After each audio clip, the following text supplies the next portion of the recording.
What is a queer space? I think of it like a GAA hall, you know, in the depths of Ireland, somewhere where all of the community piles in and everything happens. You know, you meet your first love there, you meet your tribe there, your friends, people call bingo there, you know, people are having weddings there. Everything happens in a queer space. All of life is there. Everything I am and everything I do, in a sense, is a result of having queer spaces to go and do those things. If you imagine straight people, they can walk around to absolutely any bar, club, space in town, and they never question where they are because everybody else is just like them. But the queer spaces are the one place that everybody is just like us, or where everybody is fabulously different, but we're all kind of united under this one umbrella. I don't know. I just think it's a chance and a place for people to, you know, grow into who they want to be. A queer space long ago was, I'd say, primarily a safe space. I know that's a phrase that's been reimagined now, but back then it was a literal safe space. Without queer spaces, the world would be boring.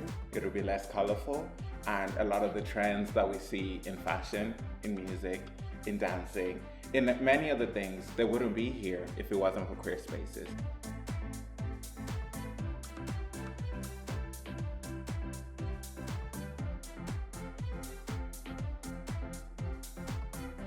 I think I've probably ultimately gained myself in them, actually. I think if you are brave enough to, you know, step into where you should belong, and you know, a lot of us are just forced to do that, you gain a sense of self. I think especially for LGBT community, you know, oftentimes we're told, you know, explicitly or implicitly to like be something else, and when you're in a queer space, you don't have to deal with any of that shit. Like you can just be yourself. For a lot of people, there's a time in your life where your family don't necessarily support your choices or who you are. And it's times like that when being in a queer space and being accepted by people who understand you are really vital, I think, for your mental health and your happiness, your survival.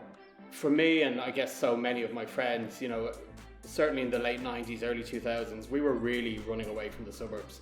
We were desperate to get out of where we lived, either because of trauma, homophobia, or just generally not fitting in. And so we kind of like sought each other out in the city centre. We found these clubs, we found these bars, and in there, I guess we found each other.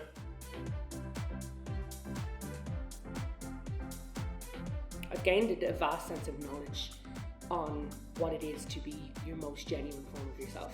And the people that I've met along the way that have taught me what friendship is and what it means to be your own person and to live your genuine sense of self, I think is very refreshing to have.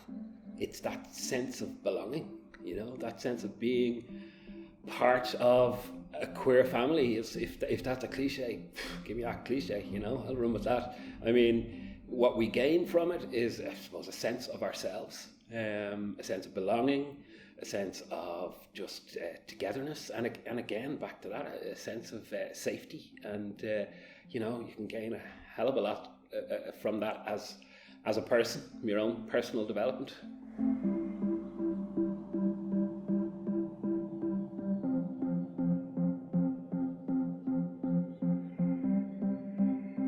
All of my best friends who I've made in the last 10 to 12 years have all been from queer spaces, every single one of them.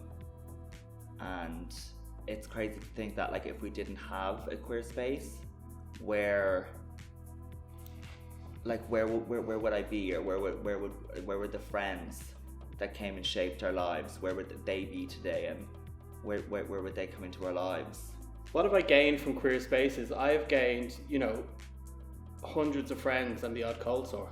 Well, I've gained friendship and love, acceptance, a job, a career, happiness, home, family, all the really big things, all the things that you want.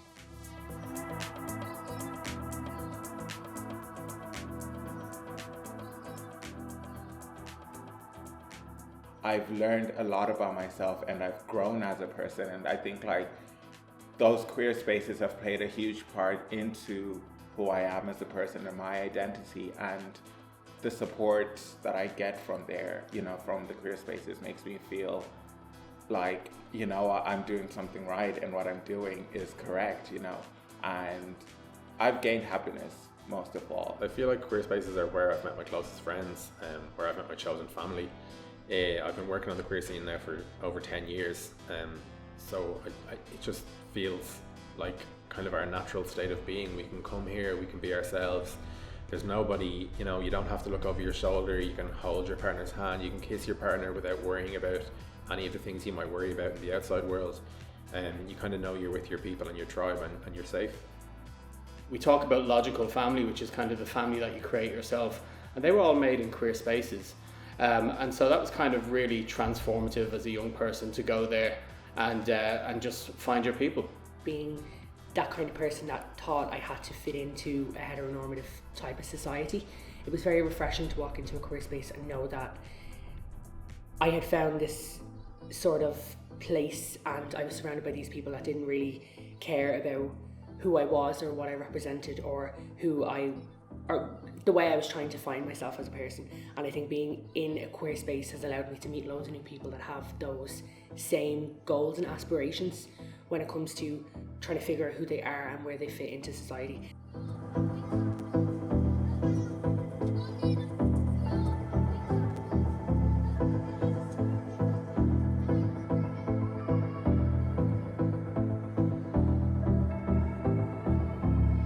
I really believe that you can find love on the dance floor. The underlying rule of the dance floor is be sound, right? And so if you're a dickhead, then you're not going to last very long on the dance floor. I could never go with a bad dancer unless it's that sort of awkward straight boy bad dancing. There really is no feeling like walking into a queer space and like your song comes on and you like run to the dance floor, like you're at the bar and you're with your friends or whatever, and you scream at the top of your lungs and you run to the dance floor and you just like dance, like you just dance your heart out and you just like close your eyes and you're like so in the moment and it's so euphoric and it's just tearing apart the rule book of your life and breaking free. When I am on the dance floor, it's a sense you're not watching anybody. You're living your own pure like ecstasy, and it's just there is no feeling like. Is it a physical space, or is it a sense of like? Is it a state of mind?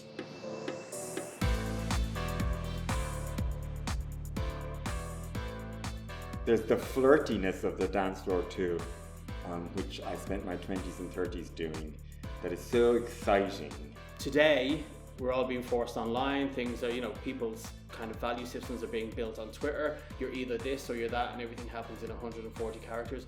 Where actually in these analog spaces, like dance floors, you're talking live to people, and actually you're kind of going, oh, well, you're on my vibe, and let's meet again, and then you kind of, that kind of spirals. And so that's always been amazing to me. So that's why the dance floor is its own town hall, it is its own community centre, and that's very special.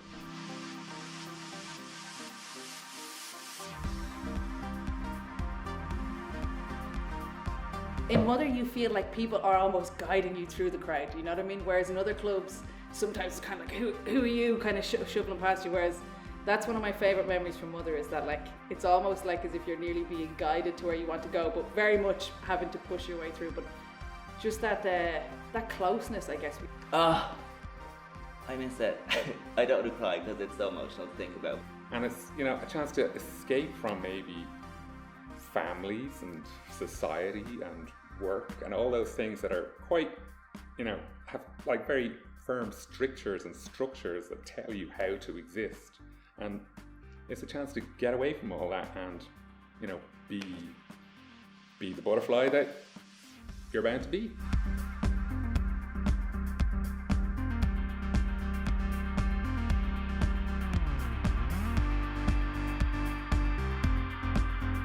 My favourite thing to do on the dance floor, and the favourite feeling I get, is standing back from it and watching it happen, watching our community be together, watching people just express themselves and feel and just be free, feel free, and that kind of, I think there's a magic moment on a dance floor, and especially a queer dance floor when that happens, and just watching a crowd go off, watching people not think, not worry, not stress, and just be themselves. Yeah, there's such huge power in a dance floor, because it's like this expression that is a release. Again, it's the liberation. It's, you don't know what anyone is like. Every single person who walks into a club, like a gay bar or a queer club or whatever,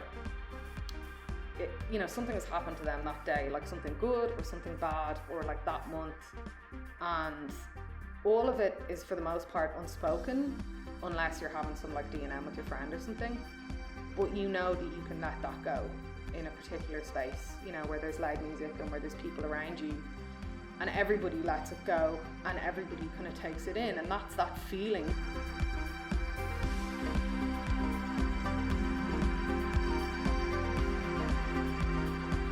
Dance floors, like I first started really hard clubbing all through the 90s.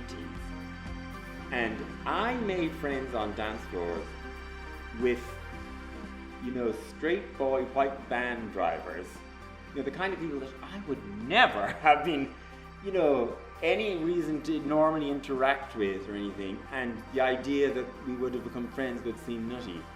And we became friends on dance floors, bonding over the same song or whatever. And to this day, 30 years later, I'm still friends with those guys. Because they actually were real friendships.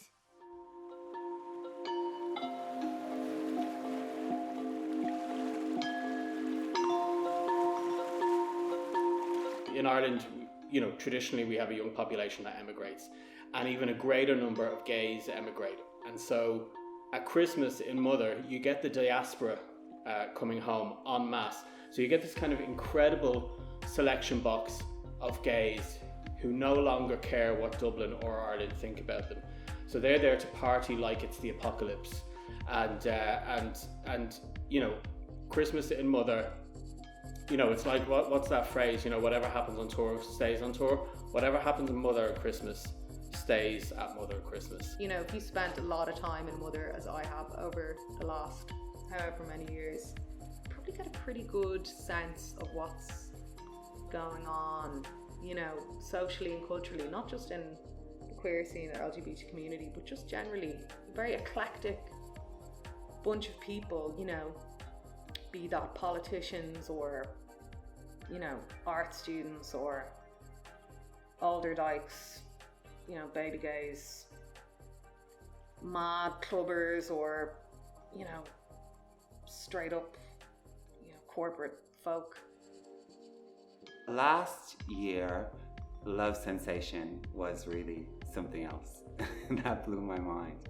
And it was one of my favorite festivals ever, and certainly one of my favorite queer experiences. Just to see a city like Dublin and a community like ours just celebrated on that scale. And just that really the feeling of like complete and utter safety and solidarity with everybody else who was there to celebrate. It was remarkable. The whole of Ireland basically came to like the first queer festival, is that right to say? Like the first openly queer festival in Ireland. It was just really special seeing our crowd and our community in a new space, a new setting, a festival just designed for us, and building that was really special. It was really nice to see a crowd in the city centre of Dublin, thousands and thousands of people. It was like a gay club by 10. It was brilliant. Sea of people, and everybody was just celebrating, and it made me feel very proud. It was a surreal, proud moment that I thought I'd never experienced in my life, and it was a sense of comfort within myself that I thought I'd never experienced. Straight people, of course, often come to queer spaces, and that's because they feel that too. And it's one of the few places where everybody can just relax. And if you're a queer person in a straight world, those spaces are actually pretty rare where you can just relax. So queer spaces are necessary and important and contribute not just to the queer community, they contribute to the community as a whole. They should be cherished and celebrated. And, well, I was about to say, not left in the dark, but actually I do want them to be left in the dark, just under a disco ball.